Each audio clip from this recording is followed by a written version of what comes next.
الحمد لله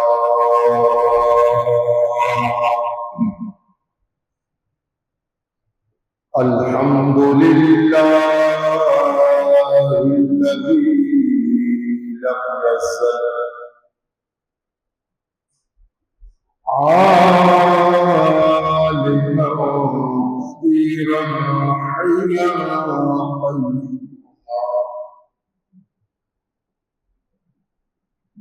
حيا قيوما سميعا بصيرا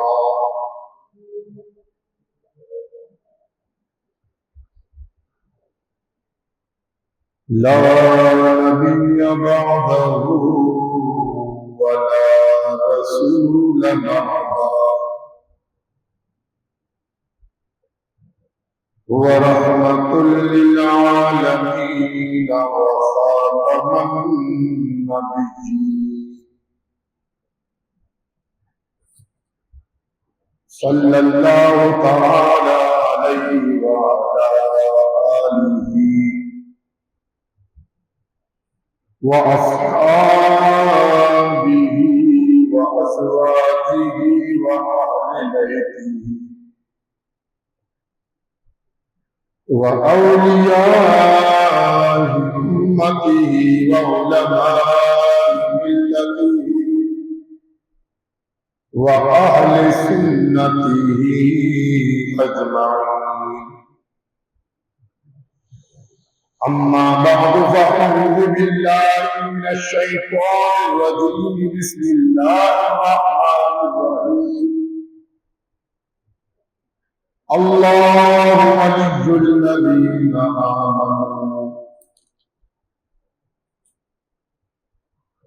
آمنت بالله وصدق الله العظيم وصدق رسوله النبي الكريم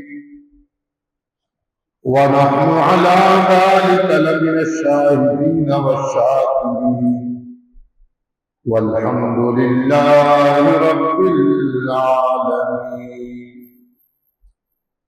إن الله وملائكته يصلون على النبي يا أيها الذين آمنوا صلوا عليه وسلموا تسليما اللهم صل على سيدنا ومولانا محمد الجود والكرم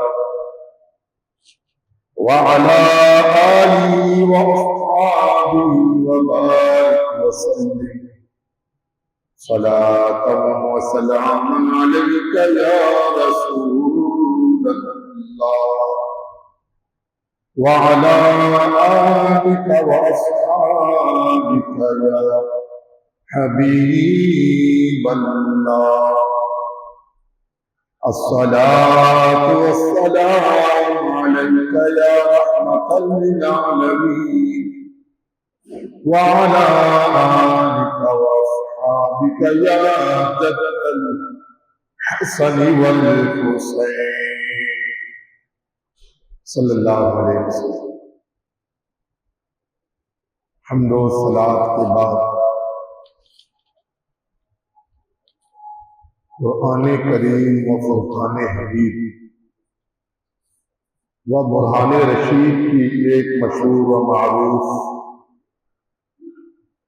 آیت مقدسہ کے چند الفاظ مجھ ناچیز نے تلاوت کرنے کا شرف حاصل کیا۔ سب سے پہلے تلاوت کردہ آیت مقدسہ کا لفظی ترجمہ آپ حضرات کے سامنے بیان کروں گا، پھر اس کے متعلق چند تفصیلی فواہد و تفسیری حکایات بیان کروں گا۔ اللہ سبحانہ و تعالی جل جلالہ وعظم اللہ تعالیٰ مجھ ناچیز کو حق بیان کرنے اور آپ تمام حضرات کو حق سن کر حق قبول کرنے، حق پر عمل کرنے کی توفیق عطا فرمائے۔ وما توفیقی الا باللہ العلی العظیم۔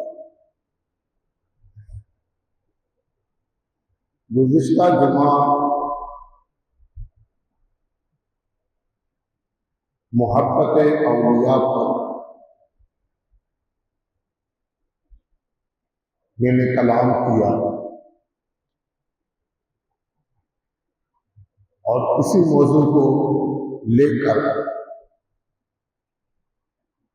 مزید چند باتیں قرآن اور سنت کی روشنی میں آپ حضرات کے سامنے عرض کروں گا، تاکہ جو اولیاء کرام اللہ والوں سے جو ہماری عقیدت ہے، محبت ہے، رب لم یزل اس محبت اور عقیدت کو ہمیشہ قائم اور دائم رکھے، اور ہمیں جو ان اولیاء کرام سے نسبت ہے، اللہ تعالی مزید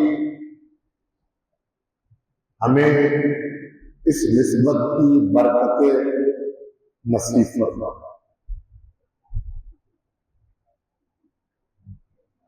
اللہ تعالیٰ اپنے پاک کلام میں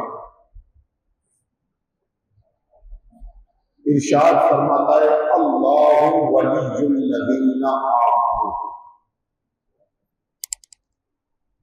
اللہ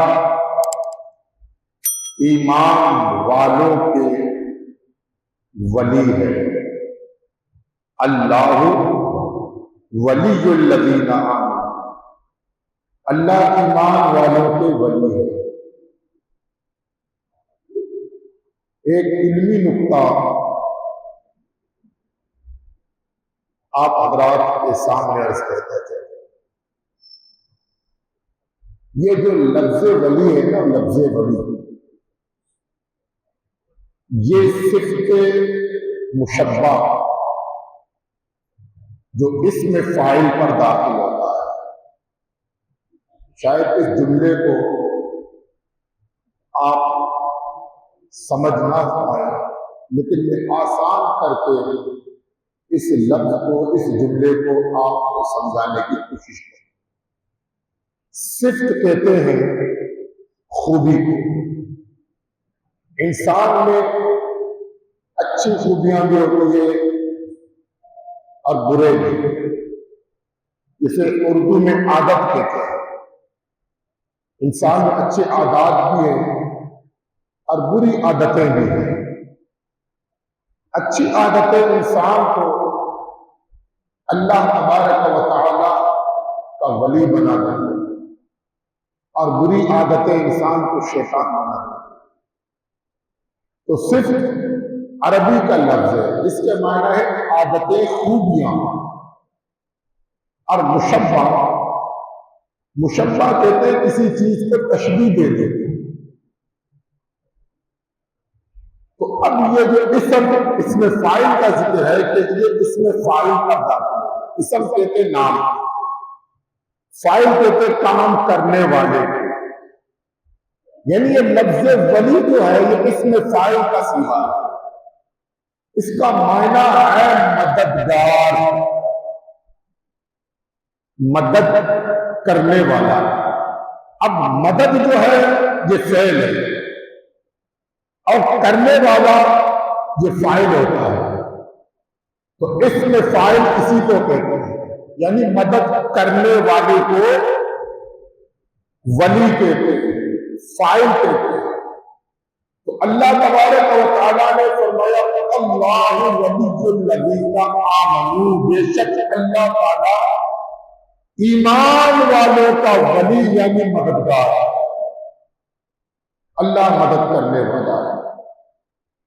تو یہ لفظ ولی عام ہے، اللہ تبارک و تعالیٰ کو بھی ولی کہہ سکتے ہیں، جسے قرآن کی آیت سے رسول اللہ کو بھی ولی کہہ سکتے ہیں، اور جتنے بھی ایمان والے ہیں وہ سب کے سب ولی ہیں۔ جیسے کہ قرآن کریم میں ایک اور مقام پہ اللہ تبارک و تعالیٰ نے ارشاد فرمایا، اس قرآن کی آیت کو غور سے سنیے گا۔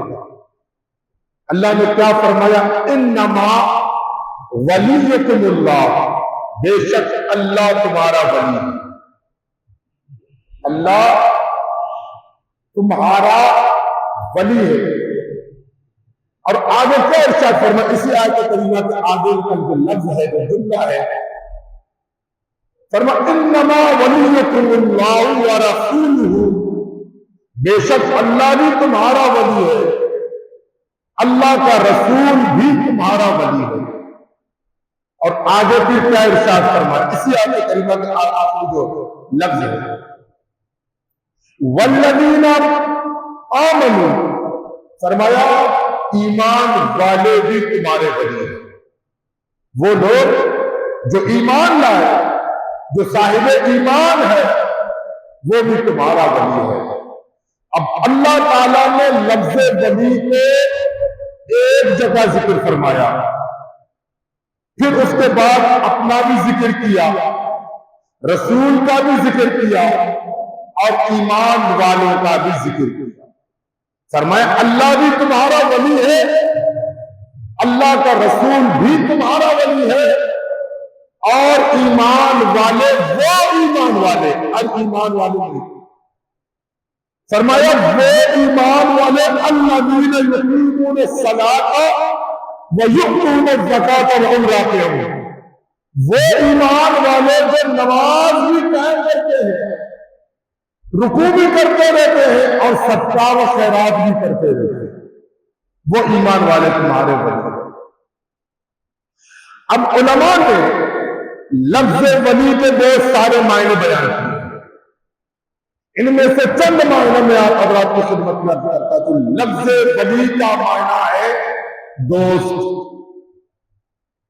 لفظ ولی کا معنی ہے دوست، لفظ ولی کا معنی ہے مددگار، یعنی مدد کرنے والا، لفظ ولی کا معنی ہے قریب، یعنی قریب رہنے والا، لفظ ولی کا معنی ہے مشکل کشا، مشکلات کو حل کرنے والا۔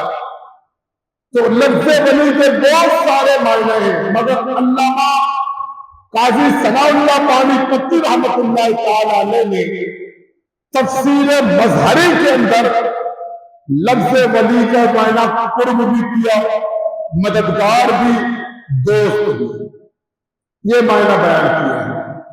لیکن قرآن اور حدیث کی روشنی میں لفظ ولی کا معنی یہ چار معنی جو میں نے ذکر کیا، دوست بھی ہے، مددگار بھی ہے، قرب قریب بھی ہے، یہ سارے الفاظ موجود ہیں۔ جیسا کہ مثال کے طور پر لفظ قرب کو لے لیجیے، اس کا معنی ہے قریب، اور اردو میں یہ لفظ بھی استعمال ہوتا ہے نا، ہمیں فلاں کی قربت حاصل ہے، یہ اردو میں بھی استعمال، حالانکہ یہ ہے لفظ قرب جو ہے یہ عربی کا لفظ ہے، مگر اردو میں بہت سارے ایسے الفاظ ہیں اصل میں عربی ہے مگر اردو میں بھی استعمال ہوتا ہے۔ تو لفظ قرب کو اگر ہم لے لیں جس کا معنی ہے قریب، تو اللہ تبارک و تعالی نے فرمایا اِنَّ رحمت اللہ قریب من المحسنین، کہ اللہ تعالی کی جو رحمت ہے یہ نیکوکاروں کے قریب ہے، یعنی اللہ والوں کے قریب ہے۔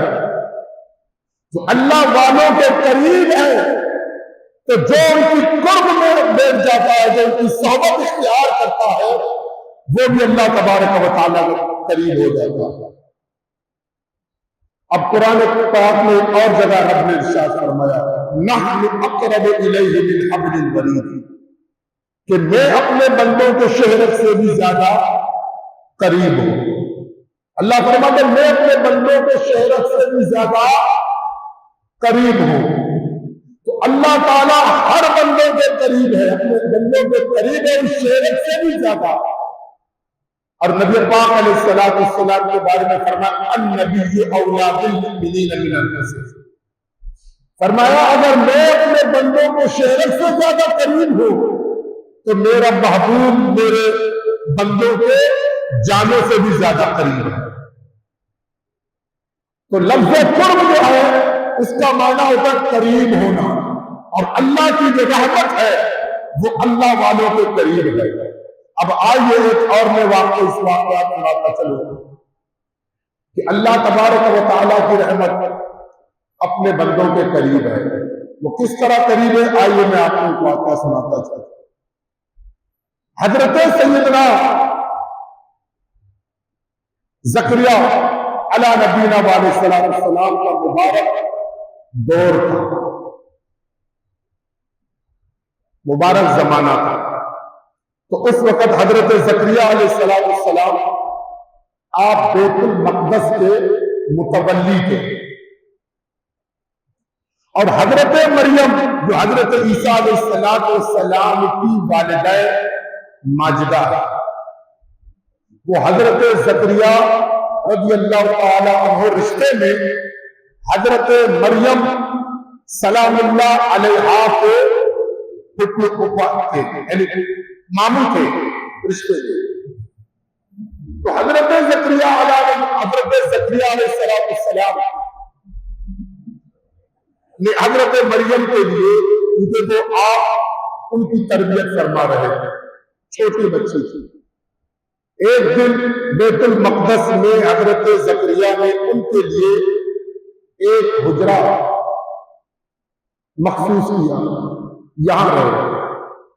حضرت زکریا علیہ السلام ایک دن حضرت مریم کے حجرے پہ گئے تو قرآن فرماتا ہے کلما دخل علیہا زکریا المحراب وجد عندہا رزقا، کہ جب حضرت زکریا علیہ السلام ان کے محراب میں مریم کے حجرے میں جب تشریف لے گئے تو آپ نے بے موسم کا پھل فروٹ حضرت مریم کے حجرے میں دیکھا. یعنی ایسا پھل کہ بے موسم کا، بغیر موسم کا پھل آپ نے پایا. وجد عندہا رزقا، ان کے حجرے میں پایا. تو حضرت مریم سلام اللہ علیہ ہاں سے آپ نے ارشاد فرمایا یا مریم ان لک ھذا، یہ تمہارے پاس کہاں سے آ گئے؟ یعنی بے موسم کا پھل یہ کہاں سے آ گئے؟ تو حضرت مریم سلام اللہ علیہا نے عرض کی مامو جان یہ جو بے موسم کا پھل ہے ان اللہ عنده یرزق من یشاء بغیر حساب، یہ اللہ کی طرف سے ہے اور اللہ جسے چاہتا ہے عطا فرماتا بغیر حساب.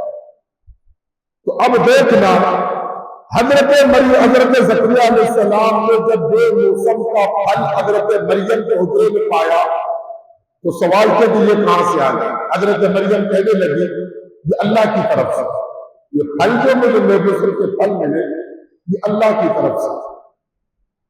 ابھی کچھ دنوں کی بات ہے، میں جب حرم شریف میں تھا وہاں پر بہت سارے بے موسم کے پھل ہوتے. اب دیکھنا یہ گرمی کا موسم ہے لیکن ٹنڈوں کا موسم نہیں یہاں اس وقت. پورے پاکستان میں کہیں بھی آپ کو موسمبی، کلو، مالٹا آپ کو نظر نہیں آئے کیونکہ یہ سردیوں کا پانی. مگر حرم شریف میں یعنی کہ مکہ شریف میں میں نے بے موسم کے بے شمار پھل دیکھے، اتنے بڑے بڑے کلو موسمبی یا مالٹا اب جو کچھ میں نے دیکھے. اور جو لوگ گئے تھے انہوں نے بھی دیکھے اس بات کی تصدیق کی. تو وہاں پر مجھ سے ایک نے سوال کیا کہ امام صاحب یہ کلو کا موسم میں یہاں پر ہر قسم کے پھل فروٹ موجود ہے.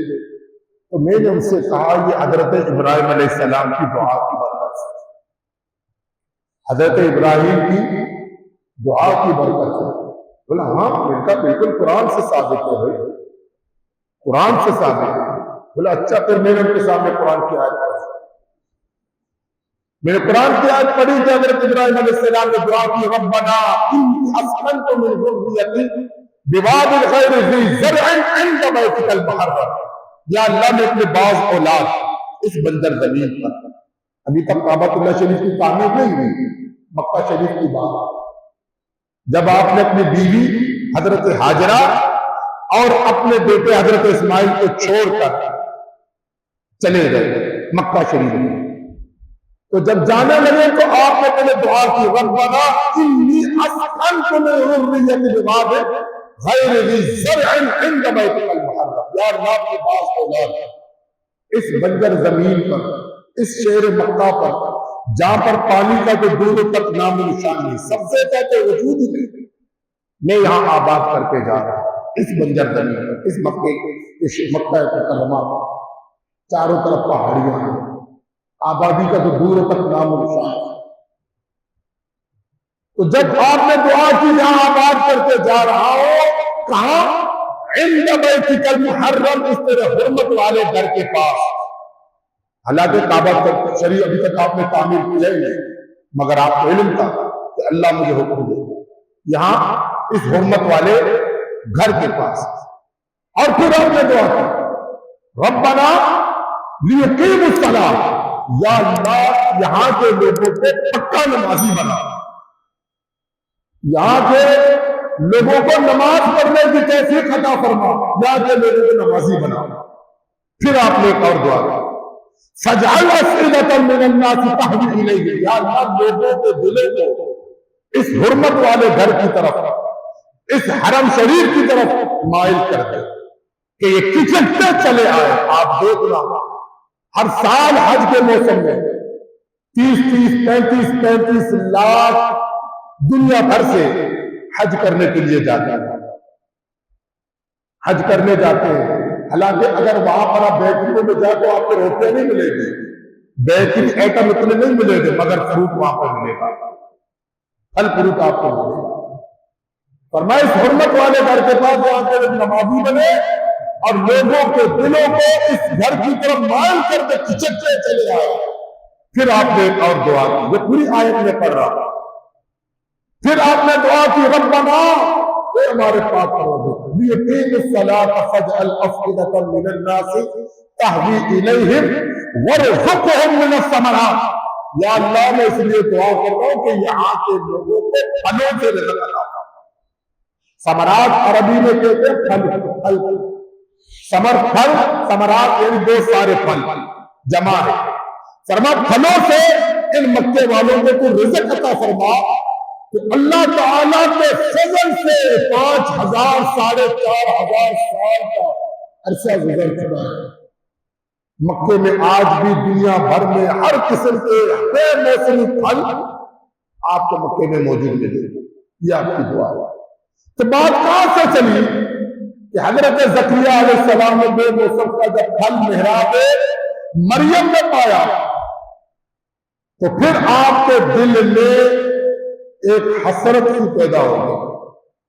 آپ بوڑھے ہو چکے تھے، اولاد کی نعمت سے ابھی تک آپ محروم تھے، آپ کے یہاں کوئی اولاد نہیں تھا۔ تو حضرت زکریا علیہ السلام نے دعا کی، ہنالک، وہاں دعا کی، کہاں دعا کی؟ جہاں پر حضرت مریم کا محراب، ہنالک دعا زکریا المحراب، حضرت زکریا علیہ السلام نے اس مقام پر دعا مانگی جہاں پر حضرت مریم کا محراب تھا، یعنی کہ حجرہ مبارکہ۔ وجد عندها رزقا قال يا مريم أن لك هذا قالت هو من عند الله إن الله يرزق من يشاء بغير حساب فنادته الملائكة، تو فرشتوں نے آواز دی اسے، حضرت زکریا کو، اللہ کے فرشتوں نے حضرت زکریا علیہ السلام کا فنادته الملائکہ وهو قائم يصلي في المحراب، جہاں پر حضرت مریم نماز پڑھتے تھے، اللہ کی عبادت کرتے تھے، وہاں پر حضرت زکریا علیہ السلام نے رب کی بارگاہ میں دعا کی، یا اللہ جب تم حضرت مریم کو بے موسم پھل دینے پر قادر قدرت رکھتا ہے، جب بے موسمی پھل دے سکتا ہے تو مجھے اس عمر میں اولاد کی نعمت سے بھی مالا مال کر، مجھے بھی اولاد عطا فرما، مجھے بھی وارث بنا دے، میرے بھی ایک وارث کو پیدا فرما۔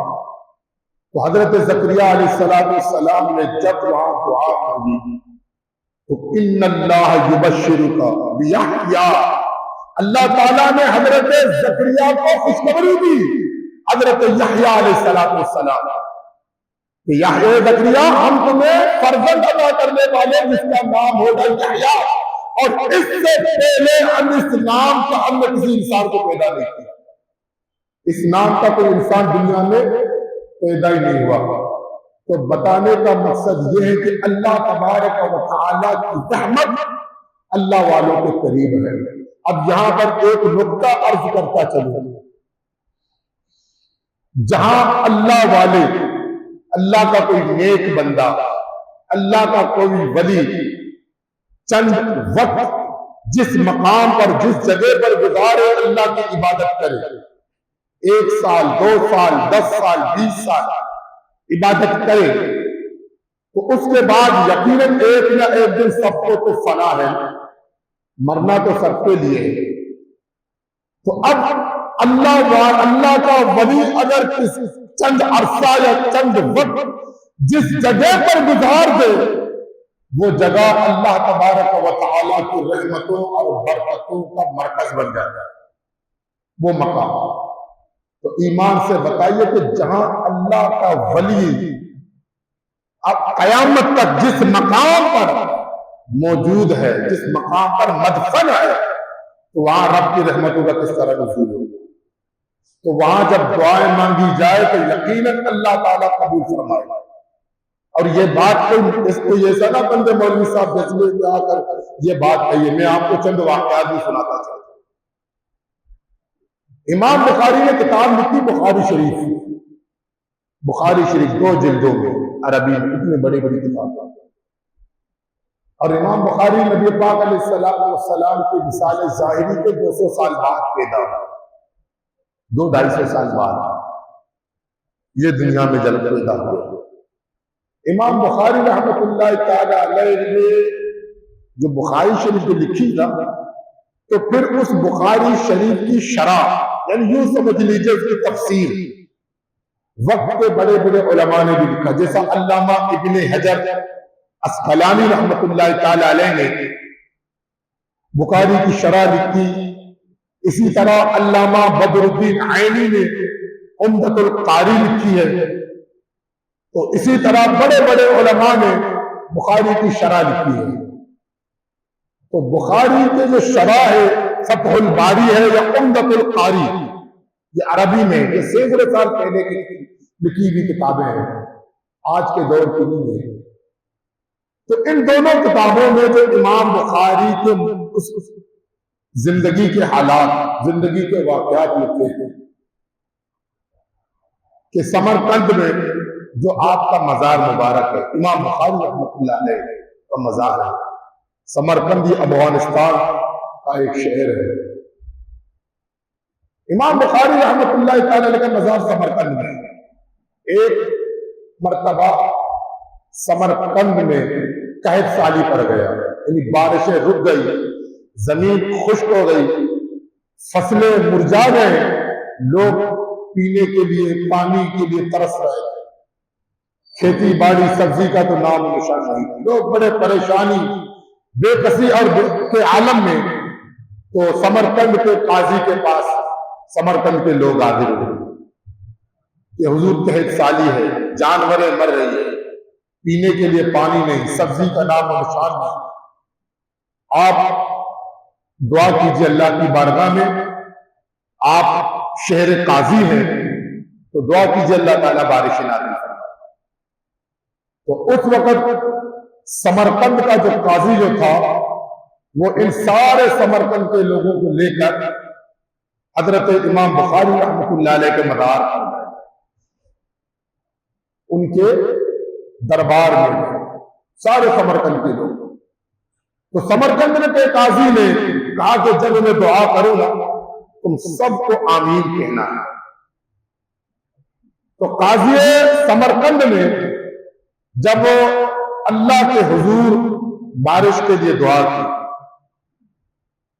اور دعا میں یہ الفاظ کہے کہ یا اللہ اس نبی کے غلام کی برکت سے امام بخاری رحمت اللہ تعالی کے وسیلے سے مالک ہم تیری بارگاہ میں بارش کی دعا کرتے ہیں، تو ہماری دعا کو قبول فرما اور ہم پر باران رحمت نازل فرما۔ جب قاضی سمرقند نے دعا کی، سمرقند کے لوگوں نے آمین کہہ دی تو اللہ تبارک و تعالی نے بارش نازل فرمائی۔ اللہ نے بارش نازل کی۔ اب صرف ایک دن نہیں بلکہ ایک ہفتے تک مسلسل بارشوں کا سلسلہ رہا۔ ایک ہفتے تک بارشوں کا سلسلہ ایسا رہا، اس طرح اللہ نے بارشیں نازل فرمائی کہ سمرقند والے خود پریشان ہو گئے۔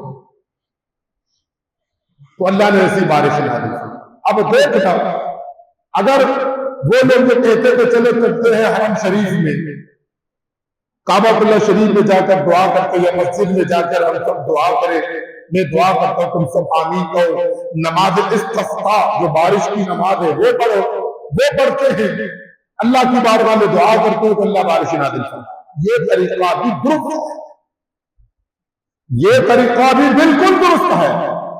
مسجد میں جا کر یا کسی میدان میں جا کر صلاۃ الاستسقاء ادا کی جائے، بارش کے لیے دعا کی جائے تو اللہ کی رحمت حال کے شامل حال ہو تو اللہ ضرور بارش نازل فرمائے۔ یہ طریقہ درست ہے، اس میں کوئی غلط بات نہیں۔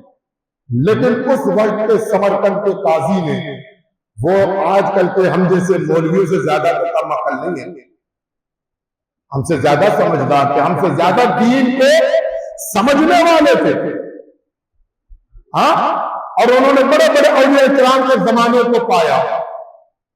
پھر وہ کہنے لگا امام بخاری کے قبر پر جاتے، وہاں پر مزار پر جا کے دعا کرتے اللہ بارش نازل فرمائے۔ تو اللہ نے ایسی بارش نازل فرمائی کہ 7 دن تک، ایک دن نہیں 7 دن تک سمرقند کا بازار بند ہو گیا۔ 7 دن تک بارش اتنی اللہ نے نازل فرمائی۔ تو یہ اللہ والوں کی قرب کی برکت ہے کہ رحمت، اللہ فرماتا ہے کہ میری رحمت میرے نیک بندوں کے بالکل قریب ہے۔ تو جب ہم گناہگار، ظاہر سی بات ہے جب بارش برستی ہے تو نیکوں پر بھی برستی ہے اور بدوں پر بھی، ہاں، برستا نہیں دیکھ کر ابر رحمت، برستا نہیں دیکھ کر ابر رحمت، اللہ کی رحمت یہ نہیں دیکھتے یہ مطلب کہ یہ نیک ہے، بد ہے، گناہگار ہے، بدکار ہے۔ فرمایا جب بارش برستی ہے تو نیکوں پر بھی اور گناہگار ہے، اللہ کی رحمت۔ تو صرف یہ نہیں ہے بلکہ اگر آپ اور مزید آگے جائے تو حضرت امام شافعی رحمت اللہ تعالی علیہ وہ کیا ارشاد فرماتے کہ جب بھی مجھے اگر کوئی حاجت درپیش ہو، کوئی پریشانی ہو تو آپ فقہ کے تیسرے امام ہیں، فقہ کے آپ تیسرے امام ہیں اور 150 ہجری میں آپ پیدا ہوئے، 150 ہجری میں آپ کی پیدائش ہوئی۔ امام شافعی رحمت اللہ، اصل نام ہے ادریس، امام شافعی سے مشہور ہے۔ تو امام شافعی رحمت اللہ نے فرماتے جب بھی مجھے کوئی مسئلہ درپیش ہوتا، کوئی پریشانی لاحق ہوتی تو فرماتے میں سیدھا امام ابو حنیفہ کے مدار پر جاتا، میں سیدھا امام اعظم ابو حنیفہ رحمت اللہ علیہ کے مدار پر، ان کی قبر پر میں جاتا، وہاں پر 2 رکعت صلاۃ الحاجات کی نیت کرتا ہے، 2 رکعت، اور پھر فرماتے ہیں کہ پھر میں اپنے مسلک یا اپنے مذہب کے مطابق، یعنی جو شافعی طریقہ ہے نماز پڑھنے کا، فرماتے میں اس طریقے سے نماز نہیں پڑھتا بلکہ میں امام ابو حنیفہ کے مسلک پر عمل کرتے ہوئے حنفی طریقے سے میں 2 رکعت نماز صلاۃ الحاجات ادا کرتا ہوں۔ تو جب میرے مریدین، میرے شاگرد مجھ سے سوال کرتے کہ حضرت کیا بات ہے کہ جب آپ امام ابو حنیفہ رحمۃ اللہ علیہ کے مزار پر حاضر ہوتے ہیں، ان کے دربار پر جب آپ حاضر ہوتے ہیں تو آپ اپنے مسلک پر عمل نہیں کرتے بلکہ امام ابو حنیفہ کے مسلک پر عمل کرتے ہیں، یعنی حنفی طریقے سے نماز پڑھتے ہیں۔ آپ فرماتے ہیں امت کے بہت بڑے امام ہیں، اور مجھے حیا آتی ہے کہ اتنے بڑے امام کے دربار پہ آ کر میں اپنے مسلک پر عمل کروں. تو آپ غور کیجئے کہ امام شافعی مسجد میں نہیں جاتے بلکہ امام ابو حنیفہ رحمۃ اللہ علیہ کے مزار پر حاضر ہو کر اللہ کے حضور دعا کرتے تو اللہ تبارک و تعالیٰ اس کی مشکلات کو آسان کرتا. یہ سب اللہ والوں کی برکتیں ہیں کہ اللہ تبارک و تعالیٰ نے فرمایا اللہ ولی الذین آمنوا، بے شک اللہ تعالیٰ ایمان والوں کے لیے ولی ہے، ایمان والوں کا مددگار. اور پھر فرمایا کہ بے شک اللہ بھی تمہارا ولی، اللہ کا رسول بھی تمہارا ولی ہے، اور سارے ایمان والے جتنے ایمان والے جو وہ ایمان والے جو نماز بھی پڑھتے ہیں، زکات بھی دیتے ہیں، رکوع و سجود بھی کرتے ہیں، وہ بھی تمہارے ولی ہیں، وہ بھی تمہارے مددگار ہیں. تو اللہ والے کس طرح مدد کرتے ہیں، آئیے آخری بات عرض کرتے گفتگو ختم کرتا ہوں. نبی پاک صلی اللہ تبارک و تعالی علیہ وسلم نے جب مکہ شریف سے جب آپ نے ہجرت فرمایا مدینہ منورہ کی طرف، تو بعض صحابہ کرام دوپہر کے وقت اکثر نے جو ہجرت کی رات کے وقت انہوں نے ہجرت کی اندھیرے میں، وہ واحد حضرت عمر فاروق ہے کہ آپ نے دوپہر کے وقت کافروں کو للکار کے آپ نے ہجرت کی. تو ایک صحابی جو تنہا ہجرت کے لیے گھر سے جب باہر نکلے تو کافروں نے جگہ جگہ ناکہ بندی بھی کی ہے کہ کوئی بھی مسلمان مکے سے نکل کر مدینے کی طرف ہجرت نہ کرے، جگہ جگہ انہوں نے ناکہ بندی کی. تو نبی پاک صلی اللہ تبارک و تعالی علیہ وسلم کے صحابی ہجرت کرنے کے لیے رات کے وقت نکلے، بہت اندھیرا تھا، لیکن اس نے دور سے چمکتے ہوئے چند تلواریں دیکھی. وہ سمجھ گئے کہ یہ کفار ہے، یہ کافر ہے، کہ جو مجھے اگر دیکھے تو مجھے قتل کر دیں گے. مگر اس صحابی کا ایمان اور یقین دیکھیے کہ اس صحابی نے آنکھیں بند کر کے سرکار دو عالم علیہ السلام کا تصور باندھ کر آنکھیں بند کر کے ان کے سامنے سے نکلے یہ ورد کرتے ہوئے یا رسول اللہ یا رسول اللہ یا رسول اللہ، اس طرح ورد کرتے ہوئے ان کافروں کے سامنے سے گزرے. کسی کافر نے صحابی کو دیکھا، کسی نے نہیں دیکھا، ان کے سامنے سے گزرے مگر انہوں نے صحابی کو دیکھا. جب ورد کرتے جب کچھ دور نکلے تو پھر اس نے صحابی نے وظیفہ بند کر دیا. کفار نے دور سے دیکھا کہ ایک شخص جا رہا ہے، دوڑتے ہوئے کہ اس صحابی کے پاس پہنچے. چاروں طرف سے کافروں نے صحابی رسول کو گھیرا، تنگ کر دیا، روک دیا. تو اب اس صحابی نے دل میں سوچا کہ تو نے وظیفہ بند کر دیا، ان بدبختوں نے تمہیں دیکھ لیا، اب تمہیں جام شہادت نوش کرنا، اب یہ تمہیں چھوڑیں گے نہیں. مگر صحابی کا یقین، ان کا ایمان اللہ اس کے رسول کی ذات پر اتنا مضبوط اور کامل تھا. اس صحابی نے کہا کہ اب انہوں نے مجھے دیکھ لیا، کیوں ایک مرتبہ پھر سرکار کو پکاروں. اب اس نے پھر آنکھیں بند کر دیے. انصرنی یا رسول اللہ کا وظیفہ، انصرنی یا رسول اللہ کا وظیفہ، یا رسول اللہ میری مدد کیجیے، میری مدد کیجیے کہ دشمنوں کے لڑنے میں ہو. صحابی نے جیسے یہ ورد پڑھا، وہ صحابی فرماتے ہیں کہ میں نے میرے کان میں آواز آئی نصرتا نصرتا نصرتا، یعنی کہ مجھ سے مدد مانگنے والے میری مدد کر دی گئی. صحابی فرماتے ہیں جب میں نے آنکھیں کھولی نہ وہاں کافر موجود تھا اور نہ وہ جگہ تھی. فرماتے مصطفیٰ نے مجھے ان کافروں کے نردوں سے اس طرح نکالا جس طرح لوگوں کے مکھن میں سے بال.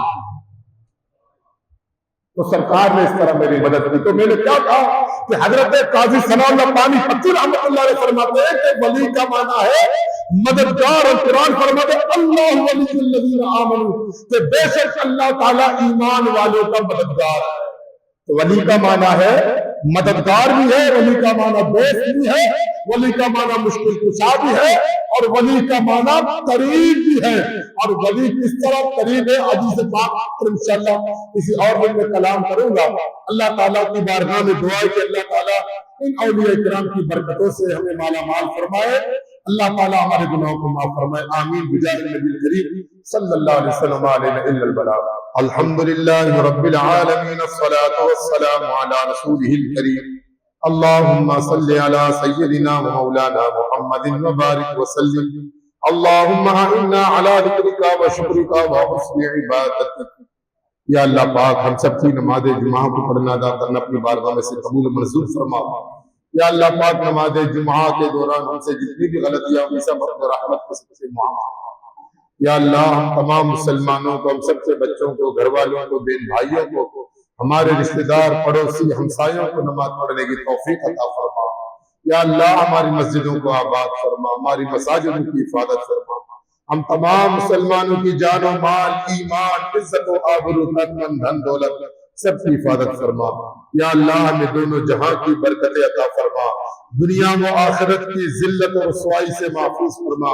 یا رب پاک پریشان حالوں کی پریشانیاں دور فرما، بے روزگاروں کو آسان حلال روزگار عطا فرما۔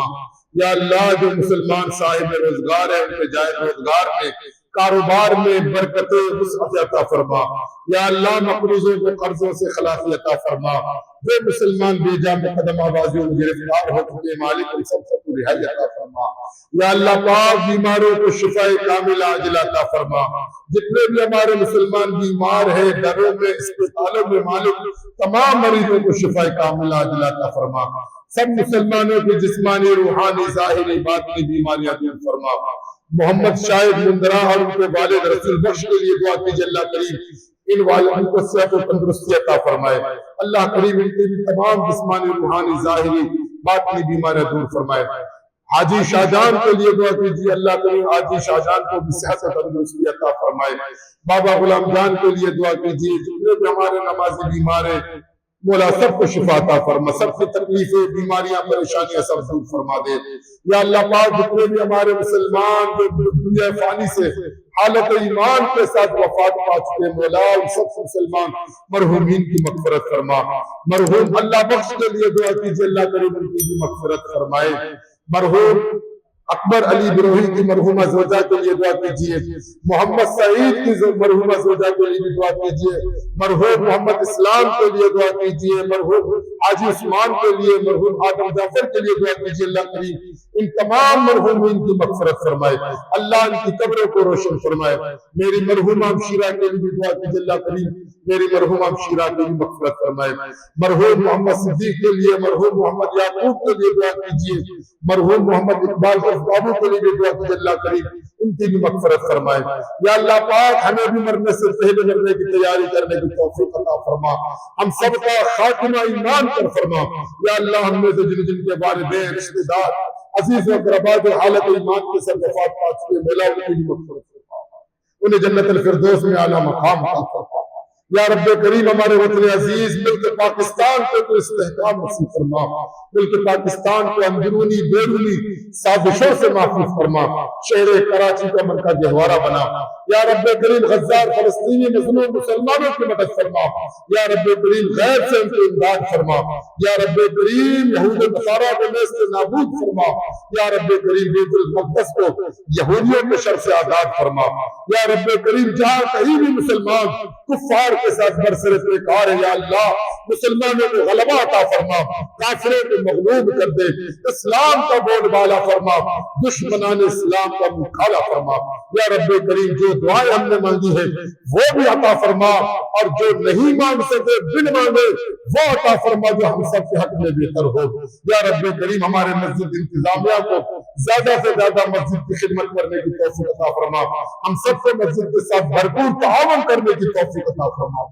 ان اللہ وملائکتہ یصلون علی النبی یا ایھا الذین آمنوا صلوا علیہ وسلموا تسلیما۔ اللهم صل على سيدنا ومولانا محمد معدن الجود والكرم وبارك وسلم صلاة وسلام عليك يا رسول الله سبحان ربك رب العزة عما يصفون وسلام على المرسلين والحمد لله۔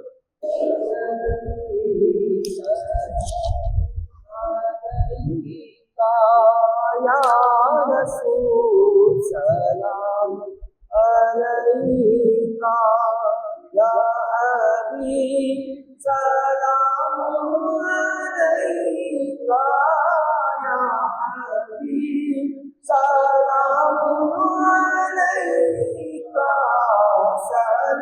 صلوات اللہ علیکہ، صلوات اللہ والبدر علينا بثنيات الوداع وجب الشكر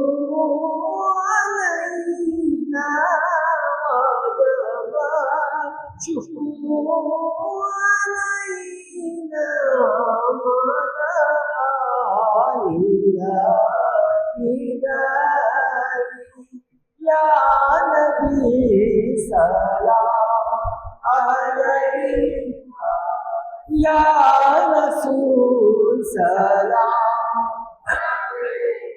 یا حبیب سلام علیکہ، صلوات اللہ علیکہ، سبق مدینے جانا میرا جینا سنانا، بادشاہ دے دو جہانا، بادشاہ دے دو جہانا، بادشاہ دے دو جہانا، یا نبی سلام علیکہ، یا رسول سلام علیکہ، یا حبیب سلام علیکہ، صلوات اللہ۔ اب تو طیبہ میں بلا لو حسرت دل کی نکالو، ہم بدو امید پالو، ہم بدو امید پالو، اپنے قدموں میں بلا لو، یا نبی سلام علیکہ، یا رسول سلام علیکہ، یا حبیب سلام علیکہ، صلوات اللہ إن الله وملائكته يصلون على النبي يا أيها الذين آمنوا صلوا عليه وسلموا تسليما اللهم صل على سيدنا محمد وعلى آل سيدنا محمد وبارك وسلم سبحان ربك رب العزة عما يصفون وسلام على المرسلين والحمد لله